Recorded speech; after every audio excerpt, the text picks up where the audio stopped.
I'm not sure that I'll make it to the red carpet myself, depends what time it is, because I'll be campaigning somewhere for some political event coming up next month. But next Saturday is the premiere of a film worth waiting for. It's made by Dr. Bob Gill. We showed you some of the footage last week. It's the Great NHS Heist, and Dr. Bob joins me now, and I'm very grateful to you. Bob, I was with you at the beginning when you were heroically trying to raise the funds and awareness in order to make this movie, The Great NHS Heist. What I'm particularly interested in is what tense this is written in. Because you're not saying that there will be an NHS heist if such and such a thing happens. A trade deal with Washington, for example, or a renewed term of office for Boris Johnson. It's written to me in a tense which suggests this heist is already underway. Have I got that right? You're spot on, George. This heist has been going on for 30 years. Consecutive governments had played their part. And what we're trying to do with the film is to say the job isn't completely over. Public awareness is key to stop this from going any further. But the work has been done to set the ball rolling. She introduced an internal market. She started to outsource essential services, cleaning, catering. And we had other changes which are brought in, unfortunately, under the last Labour government, the new Labour government between 1997 and 2010. Rather than reversing Thatcher's privatisation, they ran with it and they introduced the monstrosity of private finance initiative, which is a way of saddling the NHS with debt to justify the asset grab that is going on at the moment. And the other things that Tony Blair enabled was, for the first time ever, the outsourcing of actual medical care, using the excuse that the private sector, our friends in the private sector, were just helping us out over a temporary problem. But the reality was that his hospital building programme also contracted down the NHS. The number of beds dropped by a third every time they built a new PFI hospital. So he was responsible for the biggest hospital bed closure programme. Bigger than Thatcher? Bigger than Thatcher, yeah. More privatisation than Thatcher? More privatisation, and he got away with more because everybody on the left had their guard down and they felt for his charisma, you know. I think that's an important point to make because, of course, to coin a phrase, Tony Blair didn't hijack the Labour Party. He was elected as its leader. And the Labour Party, overwhelmingly, with some honourable exceptions, Jeremy Corbyn being splendidly one of them, the Labour Party went along with all of these private public partnerships, PPPs, PFIs. They went along with the outsourcing. They went along with the privatisation, which they now seek to terrify us with. Oh, if you leave the European Union, you'll get privatised in the health service, when they themselves facilitated, voted through these privatisations. I think that's a pretty big lesson for people. Well, it's a shame. They're in a bit of a spot because in order to awaken the public, they need to educate them as to what's gone on. Now, if you leave a key 13-year period out of the story, it doesn't make sense. So it has to be presented as a new threat. But the reality is 9 out of 10 of the steps have already been completed. The guy in charge now, Mr. Simon Stevens, formerly of United Health Group, which is America's biggest insurer, is leading the NHS. There's no mention of this guy. So we have the NHS run by an insurance man who is forcing through reforms as we speak in general practice, which will effectively destroy general practice, and there's nothing coming from the Labour Party. So this is a concern. But I've looked at their manifesto and there are some good things in it, but I would like it to go much further and I need to see the detail. Well, I think we can all agree that Jeremy Corbyn, the leader of the Labour Party, would be a stalwart, an absolute stalwart defender of the NHS. And as I said, he was an opponent, as was I, of the Blair-Brown era's privatisation measures, as was Ken Livingstone, who was, of course, kicked out of the Labour Party, and I mentioned him just a few minutes ago. When he was Mayor of London, he fought these PFIs and so on. But let's talk then about what's in store. What more damage can they do? What could another Boris Johnson government do? And if he makes a trade deal with the US, if we leave the EU, what are the perils for the NHS in that?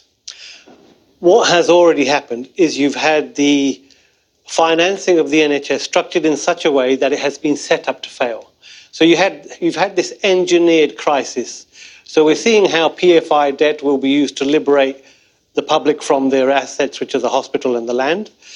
The other thing that's happened is the NHS culture has been removed from a public service into a business mentality with this fake internal market that has been running for some decades now. And the other thing that's happened is the leadership. Now, you mentioned the Labour Party. If I look at my own union, the BMA, if you look at most institutions in this country which have memberships, there's a huge disconnect between the leadership and the membership.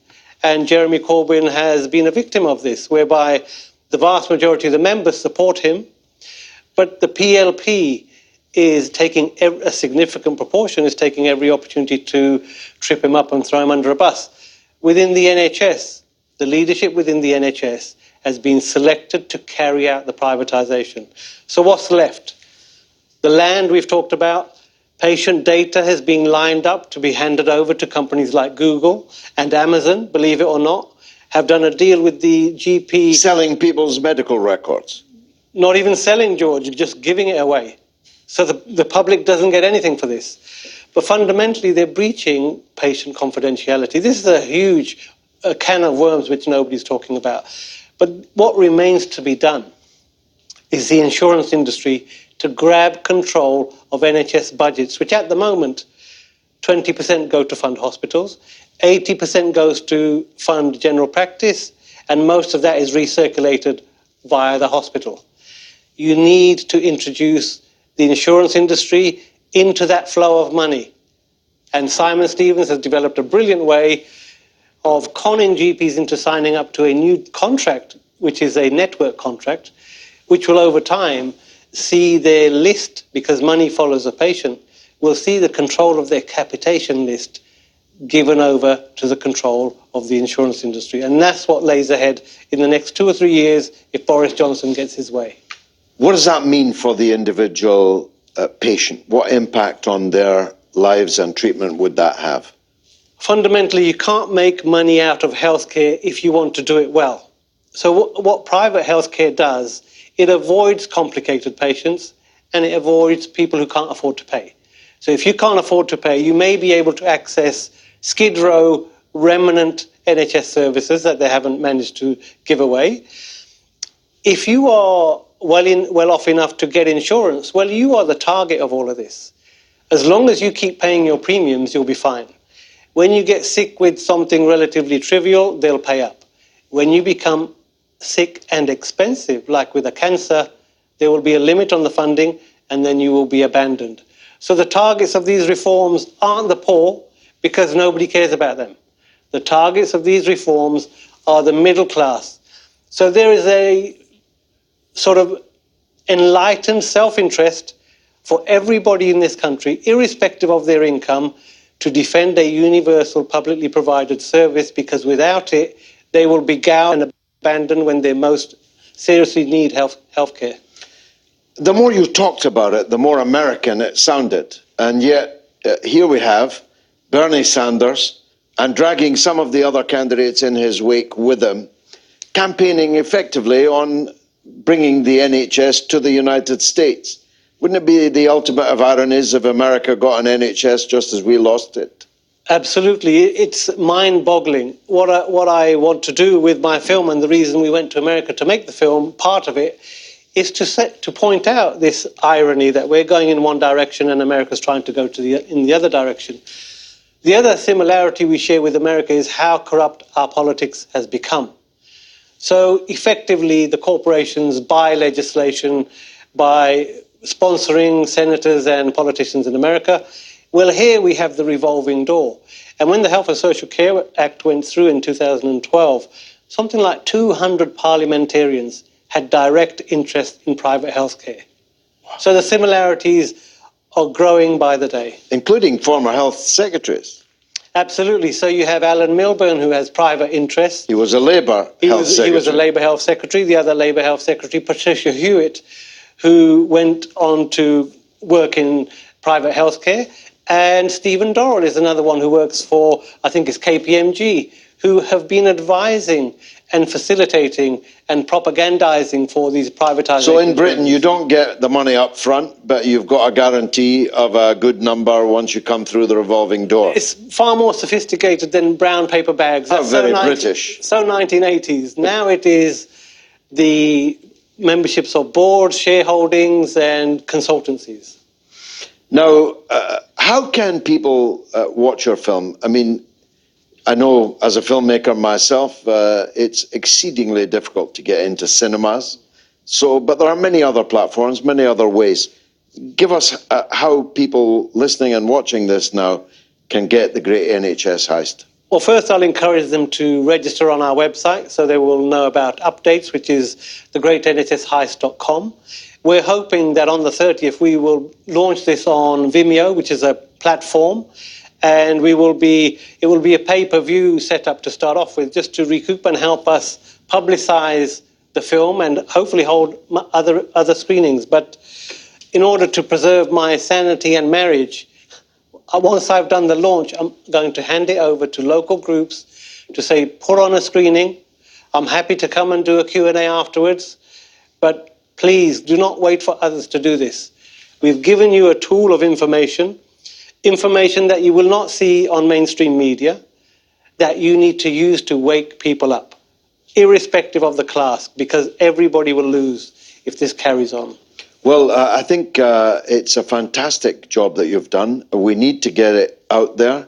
If there's anything I can do on social media, on this platform and others, to draw people's attention to it, of course, I will. I wish you all the best. What time is your red carpet? I'm assuming I was invited, but maybe that's You were definitely invited. You were top of the invitation list.